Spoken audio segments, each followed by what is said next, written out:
အာဆင်နယ်မှာအာဆင်နယ်ဖြစ်နေတဲ့မော်ဂန်ရောဂျာနဲ့ဟန်တော့အာဆင်နယ်ကပို့လုပ်ထားတဲ့အာဆင်နယ်သတင်းများအားလုံးပဲမင်္ဂလာပါဘောဝါ channel မှာဝင်တော့မှာဒီဗီဒီယိုလေးမှာတော့ကျွန်တော်တို့အာဆင်နယ်အသင်းရဲ့ဒါ reporter တွေနဲ့မှ reliable ဖြစ်တယ်လို့ပြောလို့ရတယ်ဟန်တော့အာဆင်နယ်ရဲ့မော်ဂန်ရောဂျာအကြောင်းနဲ့အတူအခြားသောသတင်းအချို့ကိုဆွေးနွေးတင်ဆက်သွားမှာဖြစ်ပါတယ်အဲ့တော့မော်ဂန်ရောဂျာနဲ့ပဲစရအောင်ပေါ့နော်မော်ဂန်ရောဂျာနဲ့အာဆင်နယ်ရဲ့ transfer story ကကျွန်တော်တို့တောက်လျှောက်ကြားနေခဲ့တဲ့ story တစ်ခုပါကျွန်တော်လည်းကျွန်တော်ရဲ့ channel မှာအမြဲတမ်းပြောတယ်ဒါပေမဲ့ကျွန်တော် update မတင်ဘူးပေါ့နော်ဘာလို့လဲဆိုတော့အရင်ကြီးထူးခြားတဲ့ update မျိုးလည်းမရှိနေဘူးအာဆင်နယ်ဘက်ကလှုပ်ရှားတာက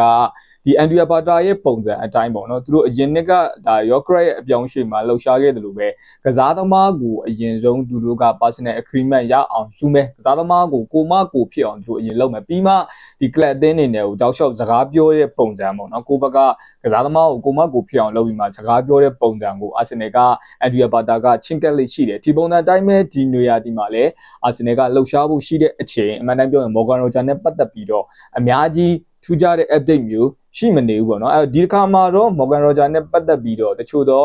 clear factor လေးတွေရှိလာတယ်အဲ့တော့ Morgan Roger က Aston Villa ကနေထွက်ချင်တယ်ဆိုတာကို Aston Villa ရဲ့ထိပ်ပိုင်းတာဝန်ရှိသူတွေကတတိထားမိထားတယ်ဆိုပြီးတော့ဟန်တော့အာဆင်နယ်က report လုပ်လာတယ်ဒါကကစားသမားကအသင်းကထွက်ချင်တယ်ဆိုတဲ့တောင်းဆိုတဲ့ပုံစံမျိုးထိမရောက်ပေမဲ့ Aston Villa ဘက်က Morgan Roger ကငါတို့အသင်းမှာဆက်မနေချင်တော့ဘူးသူဒီယာဒီမှာအသင်းပြောင်းချင်တယ်ဆိုတဲ့အရာမျိုးကိုကျွန်တော်တို့ကောက်ချက်ချလို့ရတယ်တစ်ဖက်မှာကစားသမားကအာဒီတာနဲ့စကားပြောပြီးတဲ့နောက်မှာအာဒီတာရဲ့ project မှာသူကဘယ်လိုနေရာမှာပါဝင်မယ်ဘယ်လိုထိသူ့ရဲ့ကစားသမားဘောအတွက်နောက်တစ်ဆင့်ကိုတက်နိုင်မယ်ဆိုတာကို Morgan Roger ကတော်တော်လေးယုံကြည်နေတယ်လို့သိရပါတယ်အဲ့တော့ Morgan Roger ကိုစိတ်ဝင်စားတာက Manchester United ပါတယ် Chelsea ပါတယ်အခြားသောအသင်းတွေလည်းပါသေးတယ်ပေါ့နော်ထားပါဒီ Arsenal ရဲ့ Chelsea ရဲ့ Manchester United ရဲ့ maybe PSG Bayern Munich ဒီအသင်းတွေရှိတယ်အဲ့တော့ Morgan Roger ကအဲ့ဒီအသင်းတွေအားလုံးထဲမှာသူ့ရဲ့ preference ပေါ့နော်သူ့ရဲ့ဦးစားပေးကို Arsenal အဖြစ်သူကသတ်မှတ်ထားပါတယ်အဲ့တော့ Morgan Roger က Arsenal မှာ Arsenal ဖြစ်နေတယ် Arsenal ကလည်း Morgan Roger ကိုသဘောကျတယ်ဒါပေမဲ့အာဆင်နယ်ဘက်ကအခုအချိန်ထိ Aston Villa ထံကိုသွားပြီးတော့ direct shot လောက်တာမျိုးမရှိသေးဘူးဟန်တော့အာဆင်နယ်ရဲ့ report အရဆိုရင်ဒီ informal channel ပေါ့နော်တရားဝင် channel မဟုတ်ဘဲနဲ့ informal ကြားကန်နေရတဲ့စကားပြောတာလောက်ပဲရှိသေးတယ်ဒါသမားနဲ့တော့စကားပြောထားတယ်ဆိုပေမဲ့ Aston Villa နဲ့ Arsenal ကြားမှာ direct conversation မျိုးမရှိသေးဘူးလို့ကျွန်တော်တို့ပြောလို့ရတယ်အဲ့တော့အပြောင်းရွှေ့အကြောင်းမို့နောက်တစ်ဆင့်ကိုမတက်ပဲဖြစ်နေတာ Andrea Bata ကိုယ်တိုင်က Aston Villa အသင်းထံကိုပေါ့နော်တကယ်လို့အခြားအသင်းတွေကချင်းကပ်လာခဲ့တယ်ဆိုရင်ဒါမှမဟုတ်ကစားသမားထံကိုအခြားအသင်းတွေချင်းကပ်လာခဲ့တယ်ဆိုရင်လေသူ့ကို inform လုပ်ဖို့အတွက်ကစားသမားကိုသူတောင်းဆိုထားတယ်ဆိုပြီးတော့ပြောထားတယ်ပေါ့နော်အဓိကကတော့စောင့်ကြည့်နေတဲ့အဆင့်ပဲရှိသေးတယ်လိုချင်တာကတော့တကယ်လိုချင်တယ် Morgan Roger ကတော့ Arsenal ရဲ့ number 1ပဲအဲ့တော့ဒီအပြောင်းအရွှေ့မှာ key factor ဖြစ်လာမှာကပြောင်းရွှေ့ကြည့်ပါအဲ့တော့ Arsenal ကဒီကစားသမားကိုဘယ်လောက်ထိတုံးပြီးခေါ်မလဲဘယ်လောက်ထိဒီကစားသမားအတွက် budget ချထားလဲဆိုတာကအရန်ကိုရေးပါပါတယ် Aston Villa ကစာချုပ်သက်တမ်းကင်ထားတယ်negotiation power အထက်ကကင်ထားတာဖြစ်ပြီးတော့ပြောမယ်ဆိုစူတာကလည်းများတဲ့အချိန်ဈေးကကြီးနိုင်တယ်အဲ့ဒီဈေးကြီးတာကို Arsenal ဘယ်လောက်ထိဆွဲချပြီးတော့ခေါ်နိုင်မလဲဆိုတာပဲကျွန်တော်ဆောင်းကြည့်ရမှာပါ Arsenal ရဲ့ဒီ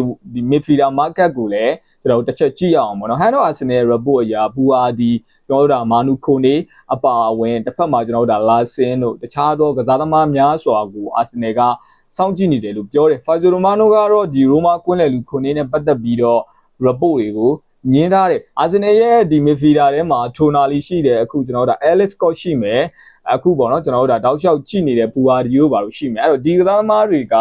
အာဆင်နယ်အနေနဲ့ကွင်းလယ်ပိုင်းအတွက်စောင့်ကြည့်နေတဲ့ကစားသမားတွေဖြစ်ပါတယ်အခြားသောနည်းနည်းလေးစိတ်ဝင်စားတဲ့ကစားသမားတွေလည်းရှိပေမဲ့ Tonali Alex Scott နဲ့အခုဘူအာဒီတို့ကအာဆင်နယ်ရဲ့ midfield